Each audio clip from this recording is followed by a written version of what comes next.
So I says to him, I says, your pipes are clogged? Well, I don't even know her.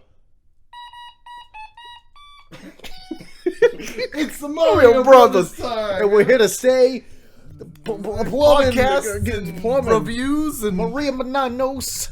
and Regal Cinemas today. Yeah, that's right. Yeah, welcome to the Jake with Jay podcast. Give me y'all. that automaton.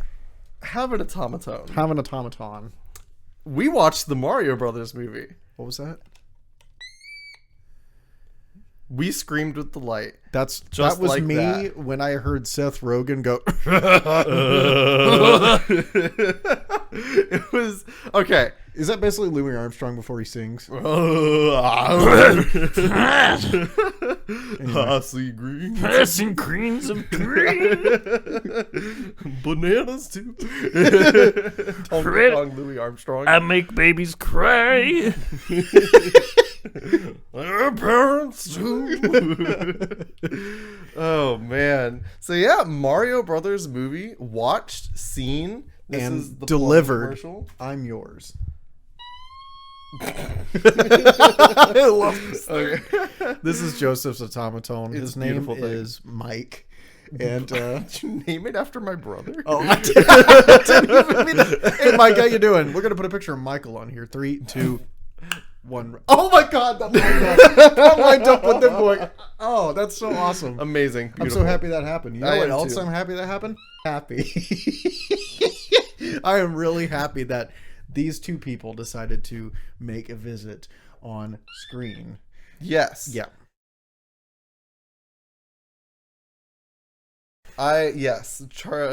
Charlie Pratt and Chris Day. Charlie Pratt and Chris Day. Carly came. Chatton. I am so happy. Chris Day. Chris Day. Yes. Chris Che. Uh, and Carly Pratt. I'm so happy that they came to do their plumbing commercial and came to play Mario and Luigi, because I got it. You know, if you watch our last episode, you know the one thing everybody's concerned about. I was less concerned in some ways, but more in others, of Chris Pratt being Mario. I personally think he was amazing. Oh yeah, I think that was a big concern with us at the beginning, right? That was the automaton. Yeah, that was a concern at the beginning. I'm going to get distracted by this. I'm going to hold this for you. Hold my automaton. Thank you.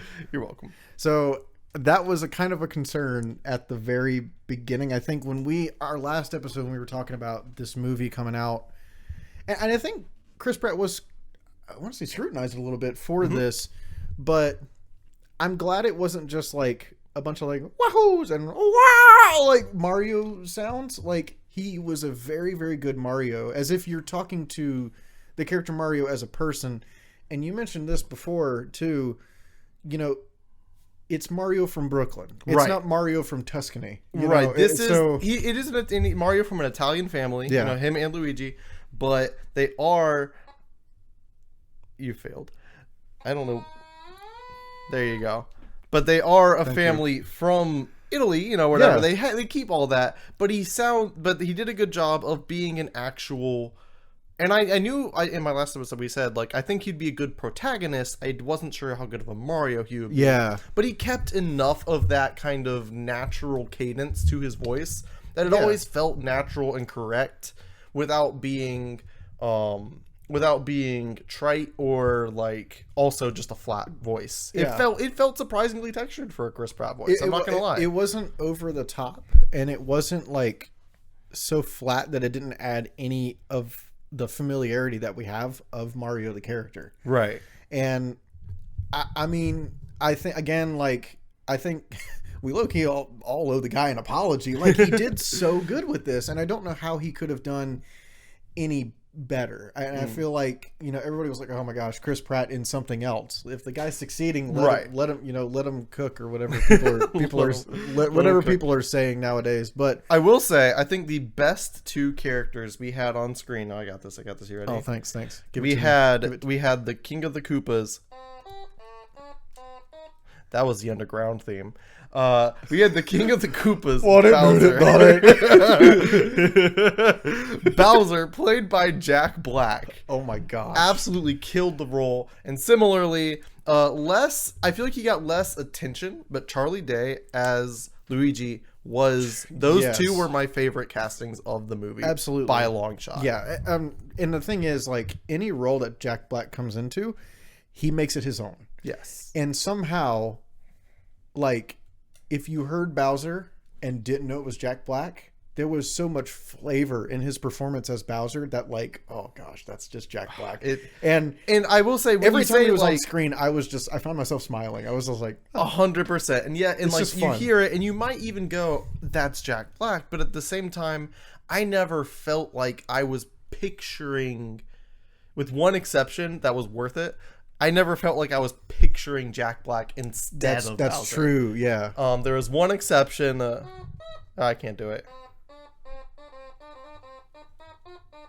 No, it's fine. I was going to do a song in there. It's very hard to play on an automaton. Oh yeah, it is. I can show you. It's Okay, it goes, proceed. yes, but there's a song that plays that, oh, that was good, that is very, very Jack Black. Oh, but yeah. they do it in such a way that it becomes Bowser, Mm-hmm. and it fits Bowser as a character, and I really appreciated that. They Yeah. did a good job with all the characters of blending the two together. Mm-hmm. Exactly, Mike. You're right.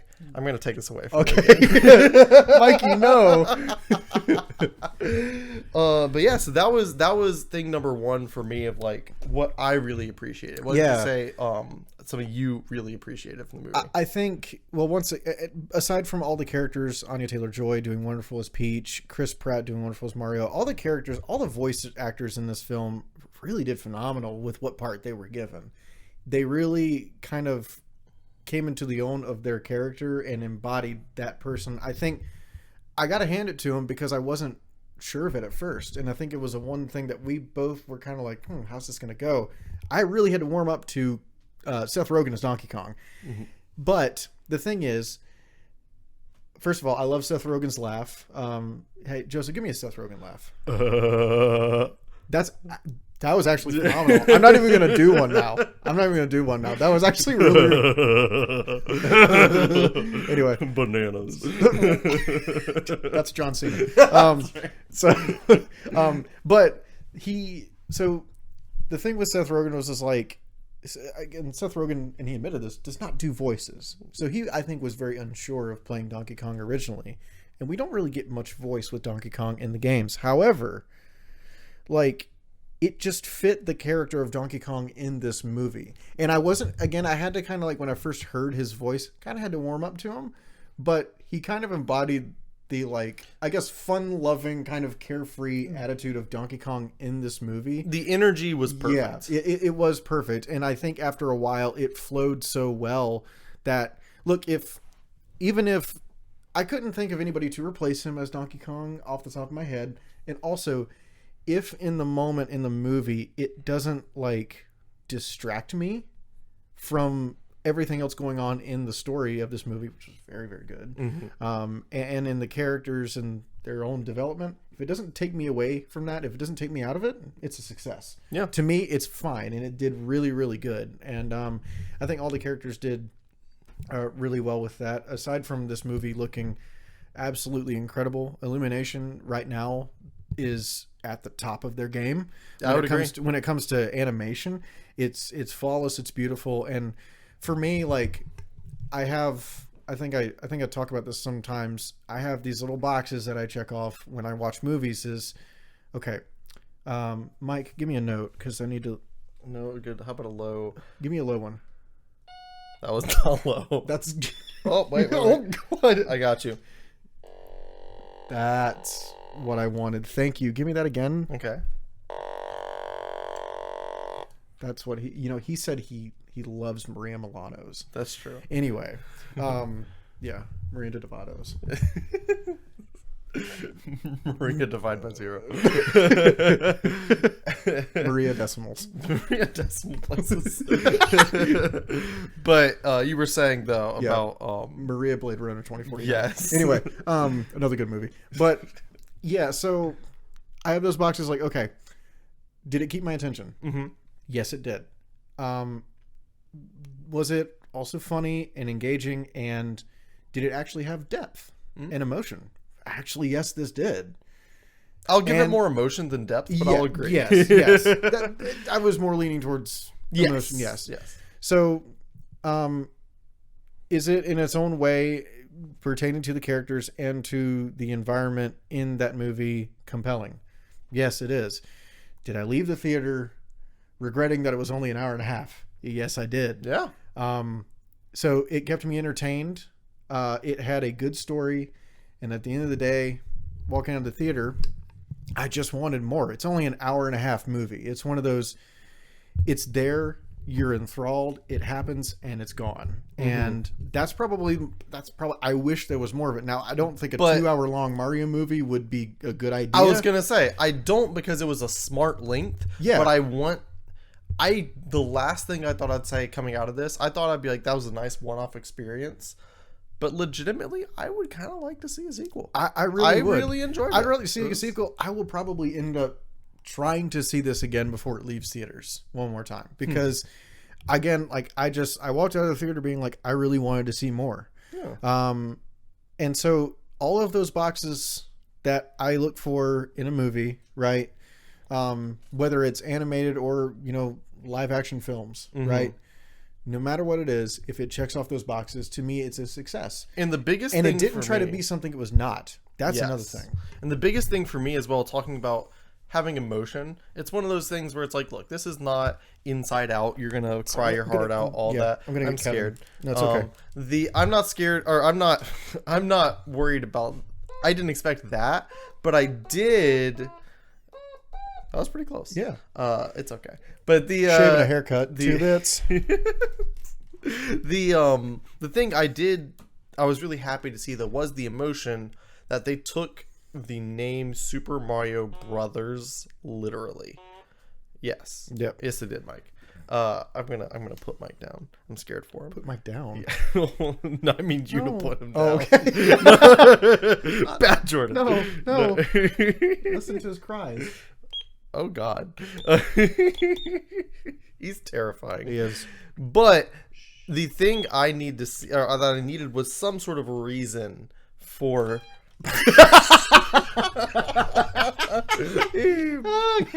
Thank you, Mike. Good job, Kyle. I needed some reason to watch the movie beyond the standard princess gets kidnapped, save Princess Mario, yay. And they did that without getting into like spoilers, but just by saying they took the name Super Mario Brothers literally, and Mario and Luigi's relationship was the most important part of the film from a film standpoint. They actually did a really good job of making it about how they were brothers that relied on each other and were always about how they were there for the two of them. And I really appreciate that as a theme. And that's where a lot of the emotion for me in the movie came from. Like a very sweet scene of, we get Baby Mario and Baby Luigi in this movie very briefly. And it's a beautiful little scene. But it adds to their relationship and how close they are as brothers. Because in the games a lot, we get Peach being carried away by Bowser Jr. going, help, right? And it's Mario most of the time with Luigi thrown in. Right. If Luigi is player 2. Yes, you have to hold down the triggers and press A when you select your map to then be Luigi. Right, exactly. But in this, it was like both of them, it's not one without the other. Yeah. And you had mentioned that walking out of the theater, it was like, this is about the Mario brothers, not just Mario, but the Mario brothers. And that was actually kind of a surprise to me. Yeah. I didn't know what role Charlie Day's Luigi was going to play in this film. And he clearly played the role of like a younger brother that very much relies on a Mario. I was going to say, they didn't change the character to be No. this like super machismo or whatever. No, they no. kept the characterization, Yeah. but they still made both of them important to each other. It wasn't a one-sided relationship. They built up that relationship between Mario and Luigi. Yeah. And it's not something that we like see very often in the games. No. Which is understandable. It's a game. We're gonna jump on some blocks and squish some Goombas and Mario Bagoombas. Mario Bagoombas. Anyway, easy there. Yeah. But it really added to that relationship between those two little plumbers on the screen behind me. You will be hooked on the brothers. I will say if there was one little thing I could fix, I came into this movie with highish expectations for the soundtrack. Is that a peeve, Joseph? It's a little pet peeve. A little pet peeve. I keep it in a little Do you cage. pet your little peeves? Oh, I give it a little tappy tap. Little tappy tap. Tappy tap. I'm on the scared peeves? of tapping these mics. I don't want to hurt the listeners. Yeah, that's true. Yeah. Oh God. How do you feel? No, the one pet peeve I did have was about with the music. It was great. They did a good job with making these cinema versions, and I think they had a lot of beautiful motifs of various themes. However, Illumination has a habit of unnecessarily using licensed music. Yeah. And the first time they did it, I thought it actually worked really well. They were in the intro area, which was in real life, which against very early. No slave tell. Right. And so I thought that worked really well. However, when you're in the Mushroom Kingdom, it feels really weird when Thunderstruck starts playing. You're like, it's like, why is this playing? I'm in the Mushroom Kingdom. I want to hear Koji Kondo right now, not Aha. Yeah, that's and true. So that was a moment that kind of took me out of it a little bit, especially because it was the first time it happened in the Mushroom Kingdom was during what should have been a really Mario moment, was him doing a very Mario level thing, and it was why am I not in Mario right now? Why am I not in the Mario vibe? Why am I in that random licensed song vibe?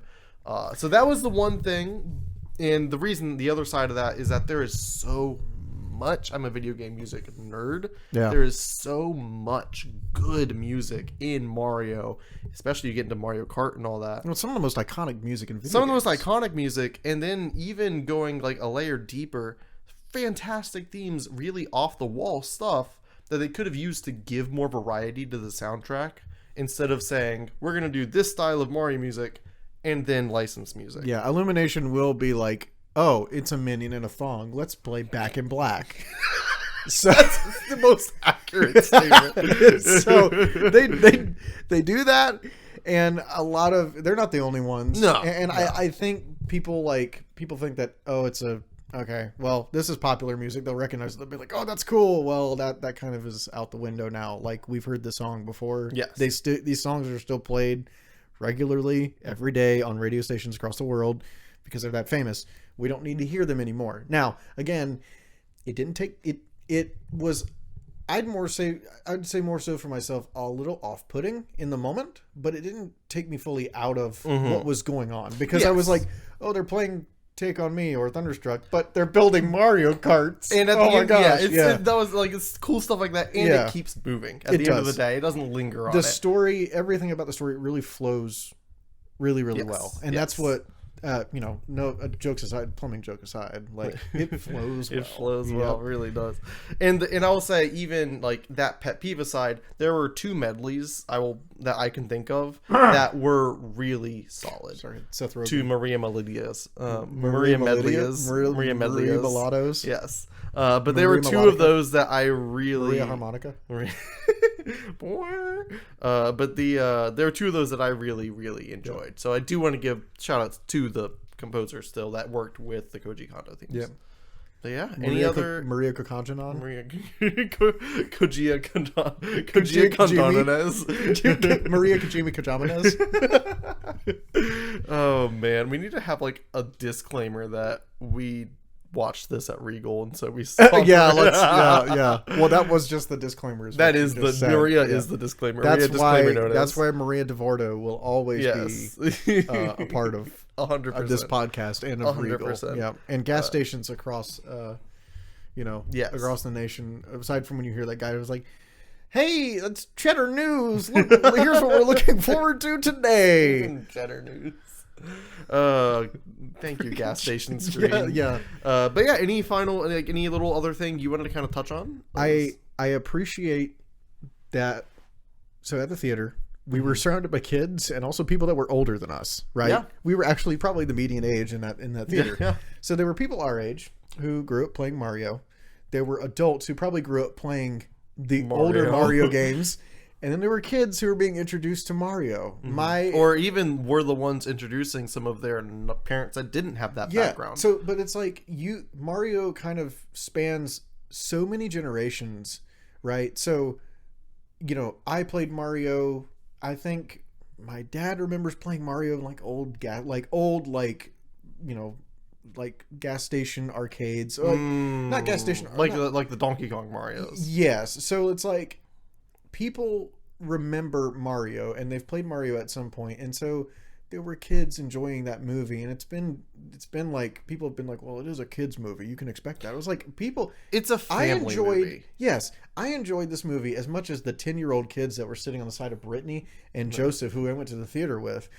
And they seemed to enjoy it just as much as the adults right in front of us were enjoying it. Like, everybody was able to take a piece of this movie home with them because of the impact that Mario has had on their lives. He is the face of video games, let's face it. And at the end of the day, like, I just appreciated how it kind of was just like a really fun theater experience that everybody could kind of enjoy. Like, it is at the end of the day, you could, some people would say it's a nostalgia fest, but I personally think it was a celebration. Not there to just throw a bunch of bait at you, like, oh, nostalgia, but like, it was there to celebrate a character in a franchise that has impacted generations of people now. And it's really cool that we're seeing stuff like that. Yeah. And I think we're in the right quality we have too. Yes. I think that has to do with the time that we are in. Animation is better than it has ever been. Illumination, as I said, you're crazy sometimes, but you're leading the way in animation like this. It looks just absolutely fantastic. Yeah. And again, I think it's just 100%. I had a great time. I'd love to see it again, and I hope they do some more with this Mario universe. Honestly, on screen in the I future. did not think I would say that, but because I expected it to be a good one-off movie. I would like to see a sequel. There were characters I wanted to see. There was locales I wanted to see. It'd be great.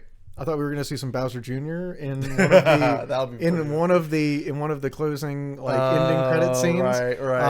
But again, if there's going to be sequels, there's room, and exactly. I'm super excited. And to everybody who had a hand in this movie, voice actors, producers, casting directors, everybody, well done. You did a freaking good job. Good job. Awesome. Congratulations. Yeah.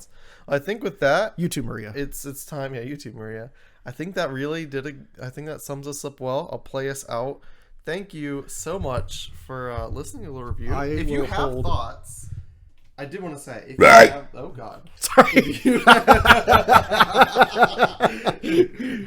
Legitimately, I am curious if there are people that did just hate the movie, or have because I've heard different thoughts. You know what I mean? I mean, it's okay to be wrong. It's okay to be wrong. Yeah, it's okay to be incorrect. So about your opinion. For those people, I'm gonna play a little game over for you here. It's a no, ready. I'm gonna play a little game over for you.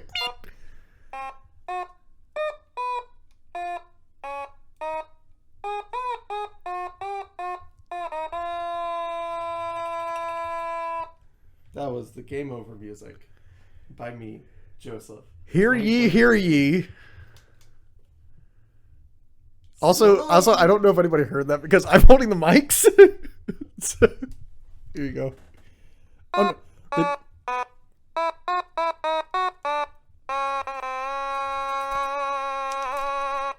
There you go. I like the tremolo when you take it and you just shake it. Just shake it like a... It's beautiful, yeah. Isn't it? Yeah. Like Maria Menounos shook our lives on the screen. Thanks. Thank you, Regal Cinemas. Yep. So long. Thanks, farewell, Danny. I was going to do our read saying goodbye, but that's not Mario. That's the Sound of Music. Let's-a leave. Let's-a leave. And... Wahoo! I